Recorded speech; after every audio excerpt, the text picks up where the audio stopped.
318 trillion. That's how much debt exists in the world right now. Not some projection for the future. Not a worst-case scenario. That's the actual number confirmed by the Institute of International Finance at the end of 2024. Now here's the part that should make your stomach drop. The entire world economy, everything we produce in a year, is only worth about $105 trillion. We owe 3 times more than we make. And while all this is happening, silver is sitting at $64 an ounce. You want to know why that matters? Because we've seen this movie before. Not once, not twice. We've watched this exact sequence play out across every major civilization in human history. And right now, we're in Act 3 of a 4-act play that always ends the same way. Let me show you the pattern. It's simple, almost too simple. That's what makes it so dangerous, because most people refuse to believe something this straightforward could bring down the entire system. Act 1. A country starts with real money. Gold coins, silver coins, something you can hold, something that has actual value. This creates trust. Trade flourishes. The economy grows. People believe in the currency because it represents something real. Act 2. The government needs more money. Maybe there's a war. Maybe there are expensive social programs. Maybe the leadership just wants to stay in power, so they start cheating. They make coins with less gold in them.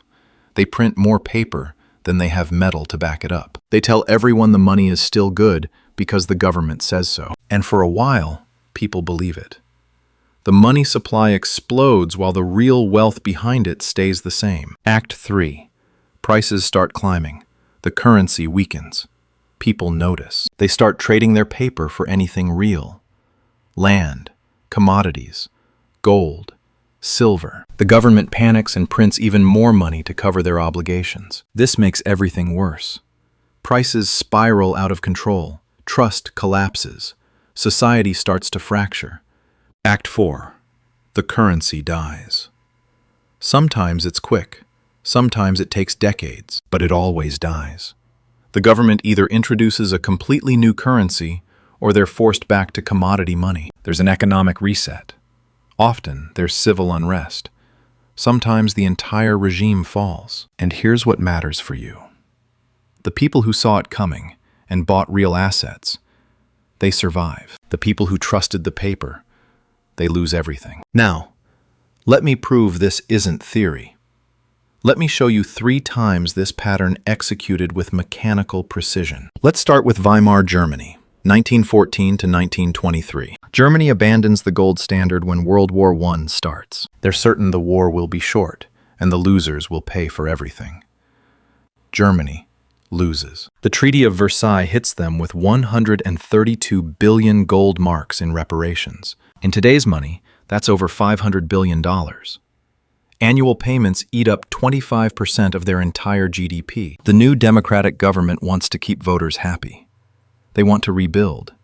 They want social programs. Tax revenue only covers 37% of what they're spending. So, the Reichsbank starts printing. Before 1914, Germany had a gold-backed mark, one of the strongest currencies in Europe. Solid foundation. Then they start printing to pay for everything. In early 1922, it takes 160 marks to buy $1 US. Bad, but manageable. By December 1922, 7,400 marks per dollar. That's a 46-fold devaluation in 6 months. Then 1923 hits. France and Belgium invade the Ruhr to take resources as payment. The German government supports a general strike, paying 2 million workers to not work. The printing press goes into overdrive. June 1923, 192,000 marks per dollar. October, 170 billion marks per dollar. November 4, 4.2 trillion marks per dollar. People are carrying wheelbarrows of cash to buy bread. A student orders coffee, and before he can order a second cup, the price has increased by 40%. Workers get paid twice a day because their morning wages become worthless by afternoon. Farmers stop selling food for paper. People are starving. The middle class is annihilated. Within a decade, The trauma and desperation from this collapse helps bring Hitler to power. November 15th, 1923. The government introduces the Rentenmark. 1 trillion old marks equals 1 new Rentenmark. The old currency is declared worthless overnight. Everything resets. Same pattern. All 4 acts. A country with arguably the best engineers and scientists in the world at the time couldn't stop it. Now, let's go back even further to Rome, 64 AD. This proves the pattern spares no one, not even the dominant superpower. Emperor Nero has a problem. The Great Fire of Rome just destroyed 2/3 of the city. He's fighting wars against Parthia. There are civil conflicts bleeding money. The Jewish revolt is draining resources. And Rome's silver mines can't keep up with what he needs to spend. So Nero makes a decision. The denarius, Rome's silver coin, had been about 95% pure silver since Augustus ruled. Nero cuts it to 80%. Same coin, less silver, more coins from the same metal. Problem solved. Except he just set a precedent that would destroy Rome. Fast forward to 197 AD. Emperor Septimius Severus wants to keep his soldiers loyal, so he doubles their pay. But he can't afford it. The denarius drops to 46% silver. His son, Caracalla, takes it further. In 215 AD, he introduces a new coin supposedly worth 2 denarii, but it only has 1.5 times the silver. By the time Gallienus is emperor in the 260s, the silver content has collapsed to 5%. What was once a silver coin is now a bronze piece with silver paint. What happens next? The price of grain triples. Soldiers refuse to accept the coins. They demand payment in goods. The economy partially collapses. People hoard the old coins with real silver in them. Bad money drives good money out of circulation. By 310 AD, Constantine has to create an entirely new currency just to restore some kind of order. The old denarius is worthless. You need millions of them to equal 1 new gold coin. That's the pattern. All 4 acts, and Rome was the dominant superpower of its time, just like America is today. Now, the United States. August 15th, 1971. President Nixon goes on television and closes the gold window. Foreign governments can no longer exchange dollars for gold. The dollar had been backed by gold at $35 per ounce since the end of World War II. Nixon says this is temporary, says it will stabilize the dollar. It's never reopened. Before Nixon, from 1944 to 1971, the dollar was backed by gold. Other currencies were pegged to the dollar. This created the post-war boom, stable international trade, monetary order, real foundation. But by 1971, there are 4 times as many dollars in circulation as there is gold to back them. The Federal Reserve has been printing to fund Vietnam, the Great Society programs, expanding government commitments. After Nixon closes the gold window, all constraints disappear. The 1970s, stagflation.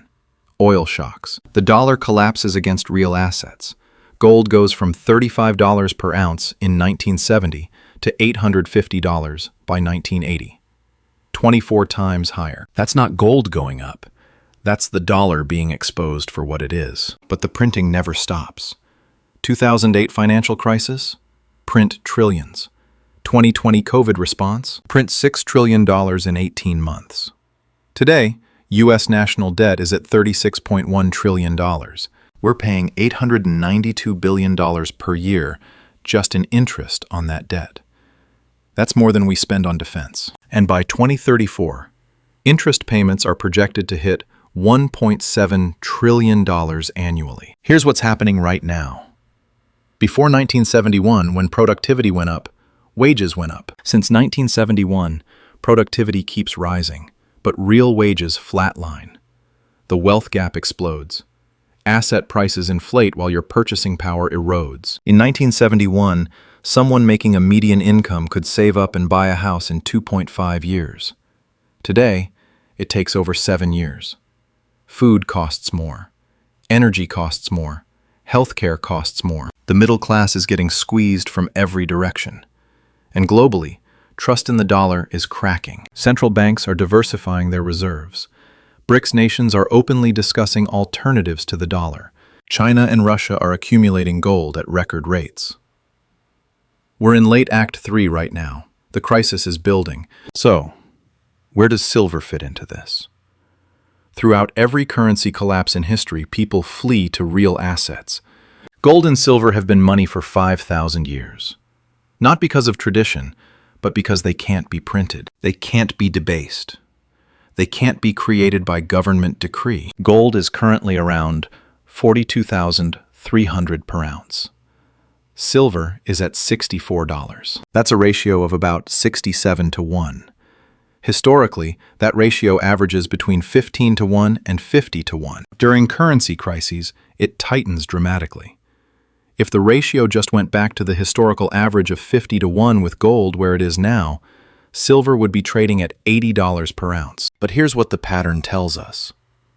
In Rome, as the currency collapsed, citizens hoarded silver coins. In Weimar, as paper became worthless, people traded for tangible goods.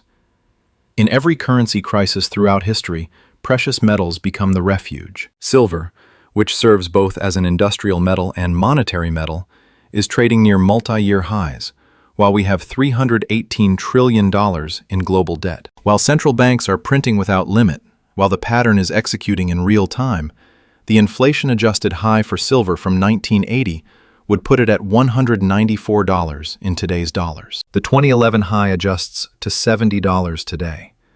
We're trading at $64. The metal that has been money for millennia is priced as if nothing is wrong, as if this debt can somehow be managed, as if this time is different. And that's what they always say. This time is different. American exceptionalism. The dollar's reserve currency status, modern monetary theory, technological innovation, strong institutions. They said similar things in Rome when it ruled the known world. They said it in Weimar, Germany, one of the most advanced societies of its time. The pattern doesn't care. You cannot sustain $318 trillion in debt against $105 trillion in economic output. You cannot debase a currency indefinitely. You cannot print your way to prosperity. These aren't opinions. These are mathematical realities. The laws of economics work like the laws of physics. You can ignore them. You can deny them, but you cannot break them. And when they reassert themselves, it happens fast and without mercy. Silver isn't an investment. It's insurance. It's a hedge against the mathematical certainty that this debt structure cannot continue. It's a bet that history doesn't stop being history because we have iPhones and artificial intelligence. At $64 per ounce, with the gold-silver ratio at 67 to 1, with debt at all-time highs, with money printing continuing, with interest rates trapped because raising them would collapse the debt structure, the risk-reward equation is staggering. The pattern has executed for 3,000 years. It worked in Rome. It worked in Weimar. It worked after Nixon. The machine doesn't care what you believe. It only executes. And right now, it's executing. Buy silver, not because you think the world is ending. Buy it because you understand patterns. Buy it because $318 trillion in debt demands a resolution. And every historical example we have shows that resolution involves the repricing of real assets against failing currencies. Buy it because the people who hold real assets when Act 4 arrives are the ones who survive. The machine is running.